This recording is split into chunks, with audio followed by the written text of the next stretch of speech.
London is burning. Not metaphorically, not dramatically, but literally burning.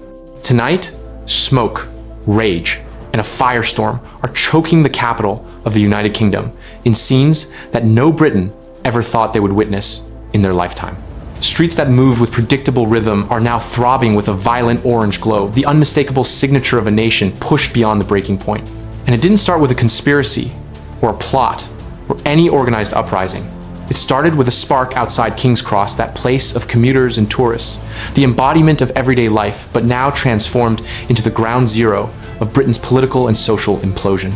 A peaceful protest outside a migrant center has erupted in seconds. One glass bottle ignited. Police moved in to disperse the crowd, and the crowd erupted instead. Phones launched upward.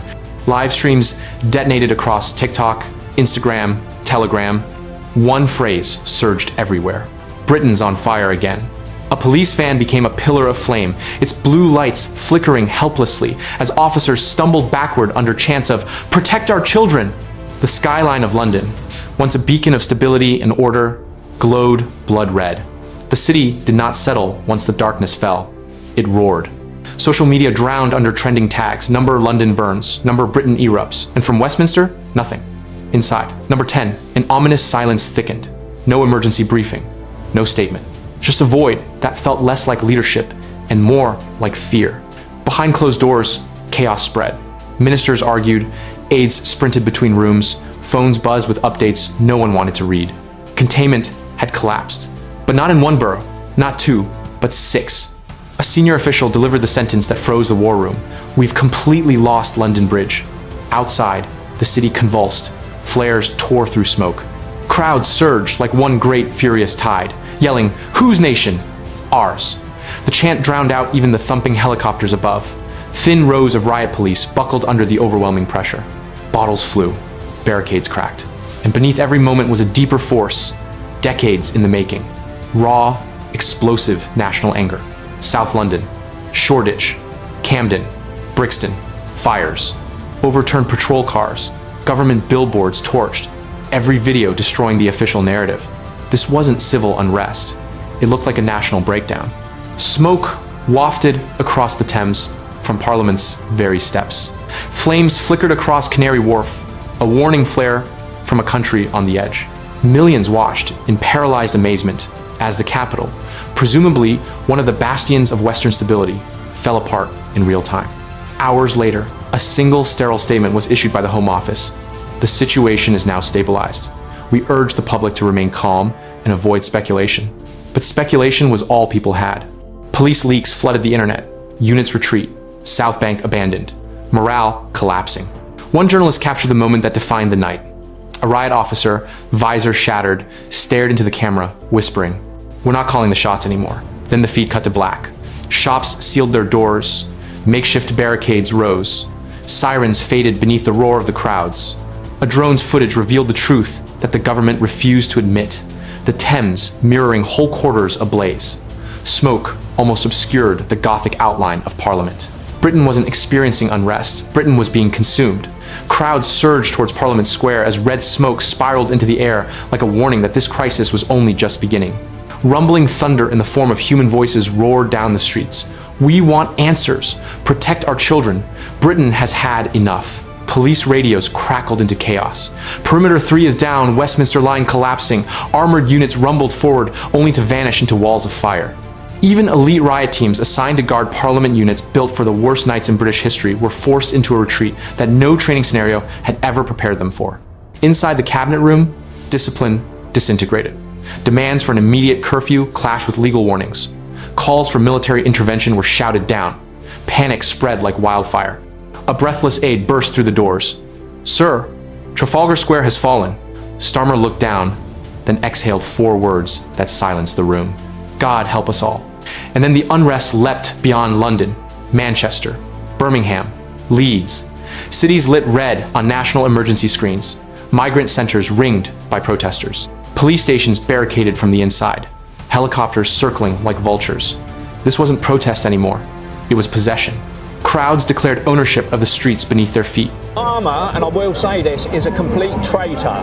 He should not be ruling this country. He's got no time for the true British people. This is our Britain. A viral clip from South London took the nation by storm.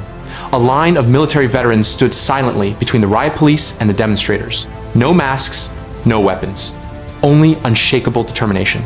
One veteran stared into the camera. "We defended this country once. We'll do it again." 10 million views in hours. Inside the BBC newsroom, panic was no longer subtle. Downing Street sent frantic instructions. Lower the intensity of the visuals. Do not use the word riot. But control had slipped away. Shoreditch burned. Patrol vans were overturned in Stratford. Mothers leaned from balconies on live streams crying, "Where are the leaders now?" Attempts at media blackout collapsed. Truth outran suppression. Then the impossible, a power failure. Westminster plunged into darkness. A single camera captured an eerie shot of Starmer stood at a window, his lips mouthing silent words no one could hear, staring out over a city swallowed by flame. Outside, the chants swelled until they seemed to shake the buildings. Whose country? Ours.